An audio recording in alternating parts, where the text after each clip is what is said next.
Reddit stories. Am I the asshole for not fighting the school to allow my daughter to do cheerleading since the athletic trainer denied her? I am so tired and need an outside opinion. The school's athletic trainer, Beth, is a very strict woman. She started 2 years ago, and at the time, I thought she was just being a bitch and on a power trip. She was not. All she was asking for is basic respect. This became really apparent when the school had a meeting about her and went through every single incident with her. They used the camera footage for a lot of incident. Parents know that office is recorded, and it showed the kids were awful and she was professional. The kids were awful and really ended up have a tantrum when she told them no. Many times the kids calling her names, and it really made me reevaluate my opinion on her. One example for reference, one kid needed to do a balance test and take off their shoes. She had a fit and refused to do so. The athletic trainer told her that was fine, but without it, they can't play. She took off her shoes and called her some lovely names, not to mention the parents getting on her ass for it. Now my daughter is a sophomore, 15, and she needs to do a concussion test in the winter. If she doesn't, then she can't cheer. She knew about the whole thing and they had a practice for the thing. She gave everyone a time to be in her office. My daughter got a time and didn't go in at that time. She went in at the end of practice when she was packing up. Beth told her no, and I am embarrassed to say it, but my daughter had a huge fit about it. Beth stood her ground on it and went home. Now she is on vacation, and my daughter cannot cheer until the concussion test is done. That will probably be done in December, so she is missing a ton of cheer events due to Thanksgiving Fest. My daughter was pissed and wants me to fight the school. I told her no since I saw how she acted. I asked for the footage. That is what she gets for being inconsiderate to Beth.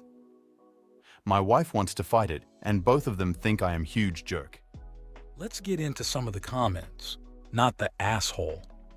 These kids sound awful to deal with. I'm glad the school has video footage of Beth's interactions because without it, she might lose her job due to unfounded accusations.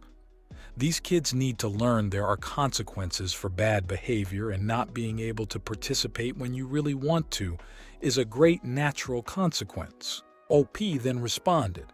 They actually put it in due to the coaches wanting proof she was difficult to deal with, but all it shows was the parents, kids, and the coaches being awful. The old athletic trainer was super nice, but now all I can think about is how she was a pushover. Not a single ounce of respect for her, and I don't blame her for not putting up with any bullshit. It also was extremely jarring how different my daughter acts if we are not around. She would have never done that if either of us were close by. I could not agree more. In real life, actions have consequences. In real life, mommy and daddy cannot bail us out. In real life, accountability is a thing. OP, not the asshole. Your daughter needs to learn a lesson. This is a teaching moment. It is better for her to learn the lesson now and not later, when the repercussions will surely be harder. Next story. Am I the asshole for refusing to have a fully child-free wedding? So, I recently proposed to my long-term girlfriend, and we are planning for a wedding in summer next year. Everything is still very early stages.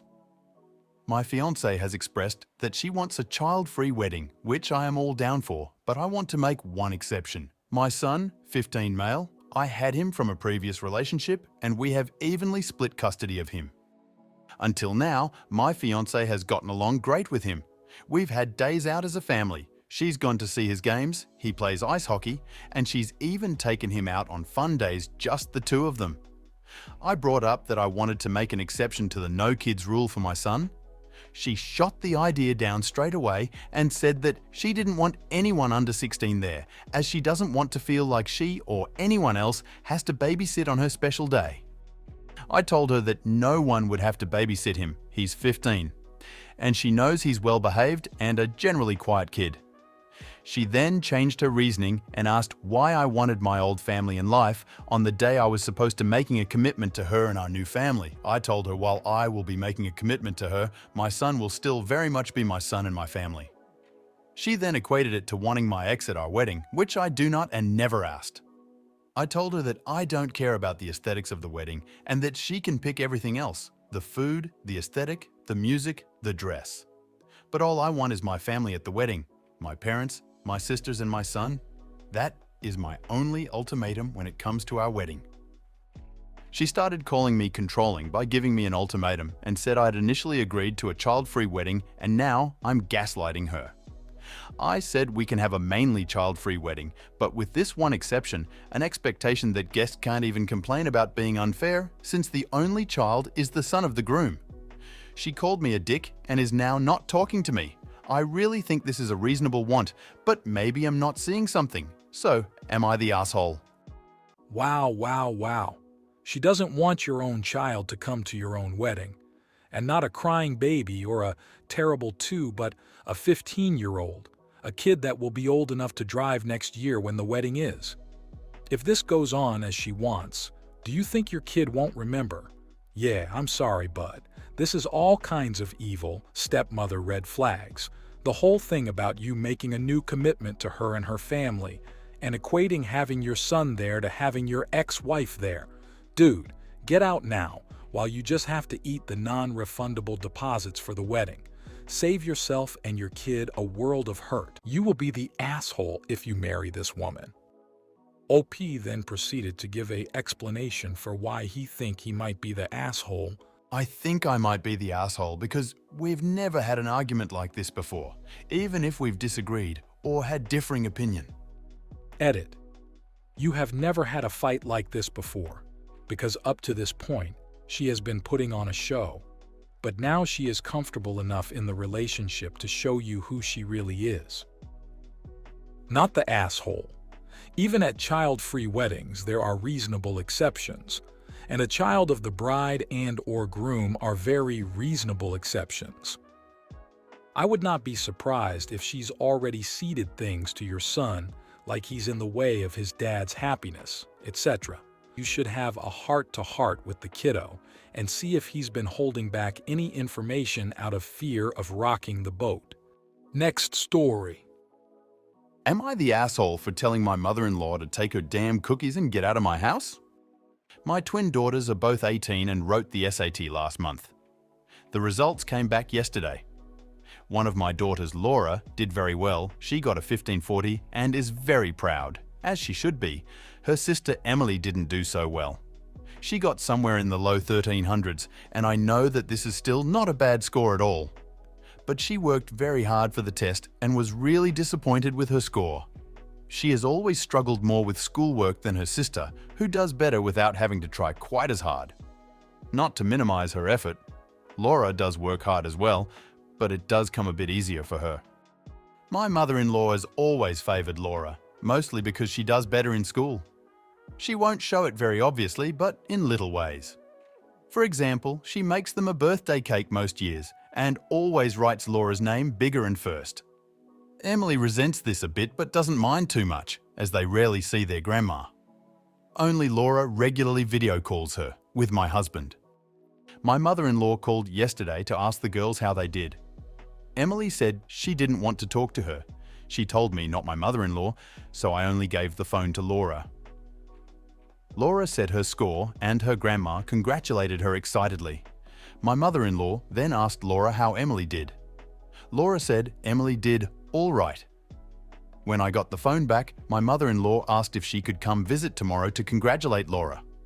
I said, let me check quickly if anything else is happening tomorrow, and I asked Emily if her grandma can come over to celebrate their results. Emily said that was fine, so I told my mother-in-law she could come. My husband was at work when she came over. She brought a box of cookies and gave it to Laura, saying she was proud. Emily was standing there too and looked hurt. I asked if she had brought anything for Emily. She laughed a little and said, "Not this time, but she'll make even better cookies when Emily does her resit." No one told her she was resitting. My mother-in-law just assumed. Emily went upstairs and I think she was crying. So I told my mother-in-law very sharply that she can take her damn cookies and get out. She was shocked and angry, but she left. Laura is also upset because she says she earned it, and I'm ruining her relationship with her grandma. My husband says I had no right. Am I the asshole? Not the asshole. Not for this post subject. You stood up for Emily against her cruel grandmother. Laura is angry because she demands her golden child status. Both grandmother and Laura told Emily, loud and clear, that she is not good enough. But you have been silent all these years, letting your mother-in-law diminish and degrade Emily. She went her entire life knowing, not thinking, knowing, that she is less than her sister. At this point, you can't undo this.